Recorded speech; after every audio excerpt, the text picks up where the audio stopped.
In essence, the taxi trade has become the casualty of hyperglobalization, with the intrusion of large-scale multinational corporations, all of which lack a true sense of national allegiance or responsibility. But nothing I can say will surpass the sight of the Uber head honcho openly outlining the fact that he's profiting from the economic crisis, thereby driving thousands of individuals further into financial uncertainty, whilst all the while wearing a smile on his face. Take a look at this. We're just a part of that basket in terms of spend. So we're not seeing spend move up or down. We're not seeing any signs of weaknesses one way or the other.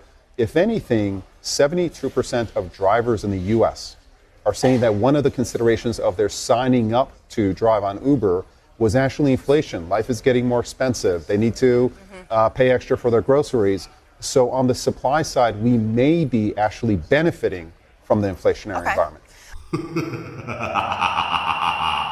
The proliferation of companies like Uber and Deliveroo ushered in an era that was characterized by a race to the bottom, where a low-skilled, low-wage economy has taken root, leaving workers to vie for precarious positions with minimal job security. And the negative consequences of this global shift have largely been ignored, with no recognition of the losses incurred as a direct result of globalization. And the crux of the matter for us lies in the fact that both the government and Transport for London accept this so-called gig economy, which is essentially a euphemism for exploitative workplace arrangements, as a permanent fixture that must now be accommodated as part and parcel of everyday life. Let's face it, all the gig economy has done is turn back the clock and call it innovation. It has popularised a model that produces full-time employment without the legal protections earned through decades of militant labour struggles. Seriously, it has taken us back to a time where the fat cats hold all the cards, with no exceptions and no governmental regulations to prevent them from pursuing ever more destructive labour policies. And given the fact that this lauded gig work has been diffused throughout the economy, it's fair to conclude that significant changes are categorically not going to occur anytime soon, certainly not when it comes to supporting the taxi trade, and the situation leaves us in a very challenging position, with neither party showing a willingness to support sole traders or small businesses. Think about it. The Conservative Party is focused on facilitating the operations of large corporations who love a low-wage, low-skill economy, relying entirely on cheap migrant labour, and on the other hand, the progressive Liberals, clutching at their Starbucks chock-a-mock-a-lockers, prioritise their moral superiority through superficial empathy towards precarious workers. Rest assured, the days of recognising and valuing the hard work of the working class is, and is resigned to be, a permanent fixture of the past.